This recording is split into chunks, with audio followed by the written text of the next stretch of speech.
Wallahi dahsyat, amalan ini wallahi dahsyat, manfaatnya banyak untuk menyembuh penyakit, menabulkan hajat, memudahkan urusan, dan tidak pernah saya sampaikan amalan ini, semua alhamdulillah berhasil mendapatkan hajatnya. Oleh karena itu, saya kasih satu amalan, insyaAllah mudah-mudahan bermanfaat. Sedekah subuh. Sedekah subuh, kenapa saya berkata sedekah subuh? Bukan berarti tidak boleh sedekah di waktu yang lain. Semua sedekah boleh di setiap waktu dan setiap saat, hari Jumat maupun selain hari Jumat. Tapi sedekah subuh itu termasuk sedekah yang terbaik. Kenapa? Bukan kata saya, tapi kata Rasulullah sallallahu alaihi wasallam. Setiap waktu subuh Allah turunkan malaikat, tugasnya mendoakan orang yang bersedekah subuh hari. Allahumma a'ti munfiqan khalafa. Ya Allah, ganti yang lebih baik bagi orang yang infak di subuh hari. Ibu-ibu lagi halangan tidak salat, sebelum beraktivitas isi sedekah subuh. Anda tidak usah susah-susah mencari anak yatim dan orang miskin di subuh hari. Mulai hari ini masing-masing bikin kotak amal atau botol atau kaling, simpan di rumah. Setiap habis salat subuh sebelum beraktivitas isi sedekahnya. Apalagi kalau sedekah itu disertai doa. Begitu anda sedekah, sebutkan hajatmu. Ya Allah, dengan berkah sedekah ini, ya Allah, saya ingin nikah. Mudahkan jodoh. Nikah lagi juga boleh doa, tidak apa-apa. Ada yang sedang melamar kerjaan, anda isi, wallahi dahsyat, amalan ini wallahi dahsyat, manfaatnya banyak untuk menyembuh penyakit, menabulkan hajat, memudahkan urusan, dan tidak pernah saya sampaikan amalan ini, semua alhamdulillah berhasil mendapatkan hajatnya.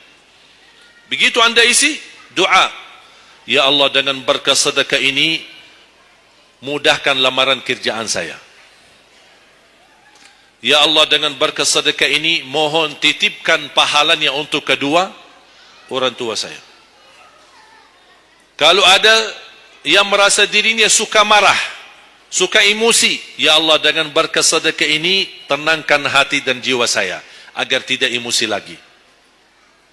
Ya Allah, dengan berkah sedekah ini karuniai kepada aku anak penghafal Al-Quran. Bu, jemaah sekalian, saya berkeluarga 12 bersaudara, timnas, dan kami memang sudah disusun satu lusin.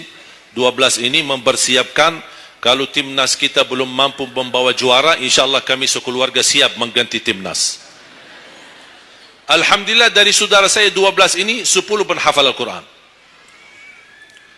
Tapi orang tua saya awam, percaya enggak? Orang tua saya bukan ulama, bukan kiai, bukan ustaz. Ayah saya belajar kelas 3 SD. Ibu saya tidak pernah masuk sekolah sama sekali. Sampai usia 40 tahun masih buta huruf, tidak bisa baca Quran. Tapi Allah berikan karunia keturunan penghafal Al-Quran. Berkat apa? Salat mereka dan sedekah mereka, termasuk doa. Itu perjuangan mereka. Alhamdulillah, sekarang ayah saya, ibu saya penghafal Al-Quran, yang jadi gurunya anaknya sendiri. Sekarang di Indonesia saya bawa 5 adik saya dan ditugaskan menjadi imam tarawih. Saya bawa mereka pindah dari Arab kemari. Ada 5. Yang perempuan sudah dinikahkan sama orang Indonesia, orang Jakarta. Dan saya dorong adik saya yang perempuan untuk menghafalkan suaminya biar jadi penghafal Quran.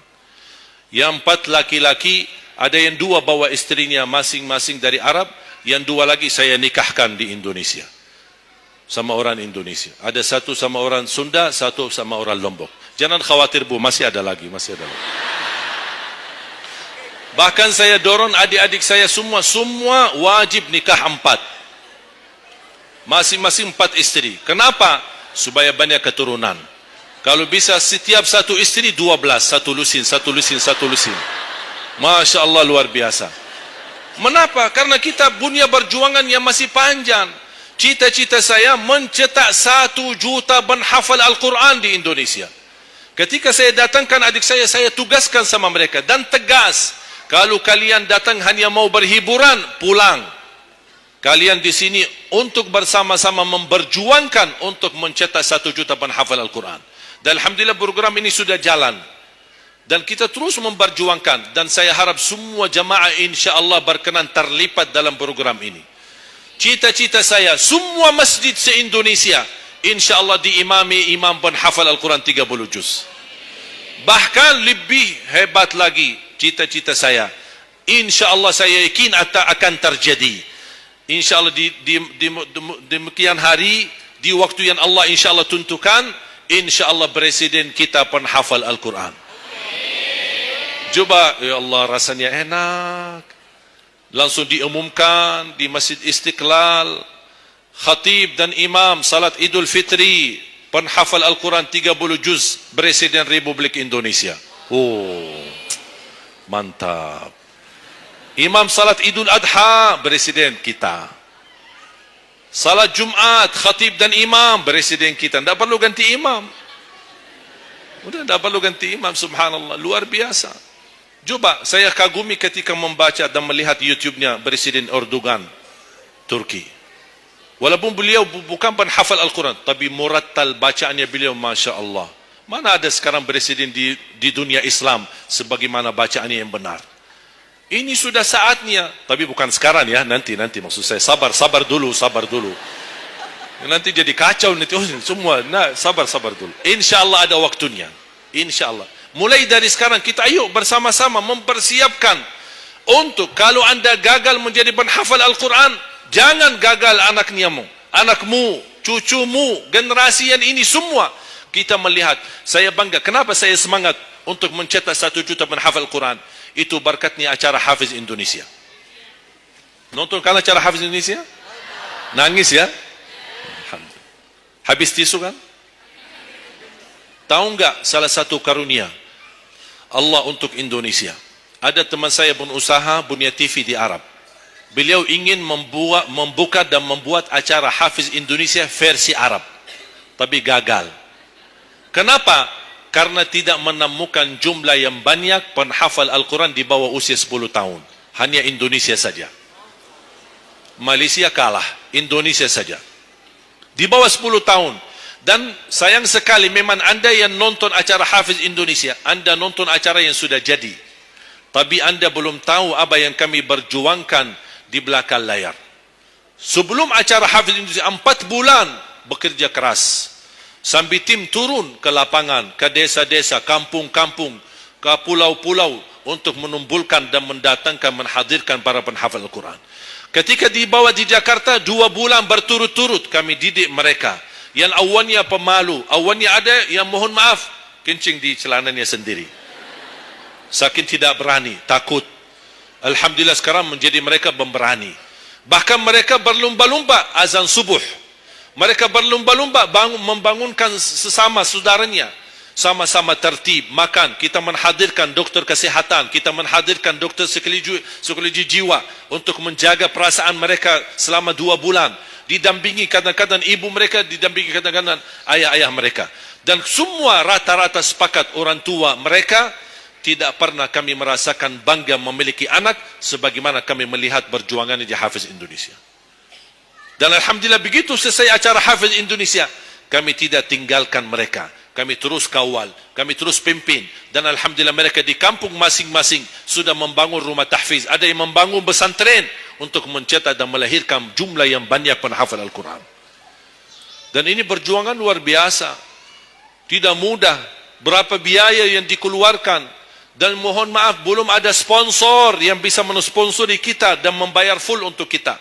Kita terus bekerja keras dan alhamdulillah masih Allah hantarkan kepada kita orang yang dermawan, orang yang baik, yang berduli dengan dan mencintai Al-Quran. Allah anugerahkan. Wallahi menurut saya, saat ini, zaman ini, sedekah yang terbaik dan yang termulia, semua apapun yang terkait dengan Al-Quran, itulah yang termulia. Makanya boleh anda ketika anda bersedekah, jangan lupa disertai doa. Di antaranya anugerahkan ya Allah Indonesia menjadi negara Al-Quran. Tapi tolong fokus. Kalau anda isi sedekahnya, tolong disesuaikan.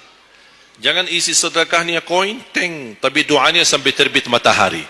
Tidak ada malunya. Kata Allah, koin-koin aja sedekahnya, doanya dah habis-habis. hajatnya panjang lebar. Malu kita sama. Bukan Allah tidak bisa, Allah maha bisa menabulkan hajat, tapi kita malu sama Allah. Kok cuma bikin teng, ya Allah, ya Allah, ya Allah, panjang. Fokus. Kalau usulan saya, satu sedekah, satu hajat. Satu sedekah, satu hajat. Dan insyaAllah akan anda melihat manfaatnya. Mudah-mudahan semua yang hadir, insyaAllah menjadi keluarga besar 1 juta penghafal Al-Quran. 1 juta mencetak penghafal Al-Quran.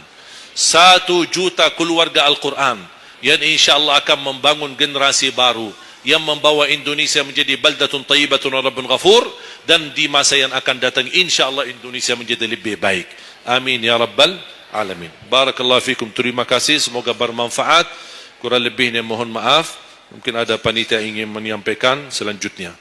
Wallahu a'lam. Subhanakallahumma bihamdika asyhadu an la ilaha illa anta astaghfiruka wa atubu ilaik. Wassalamu alaikum warahmatullahi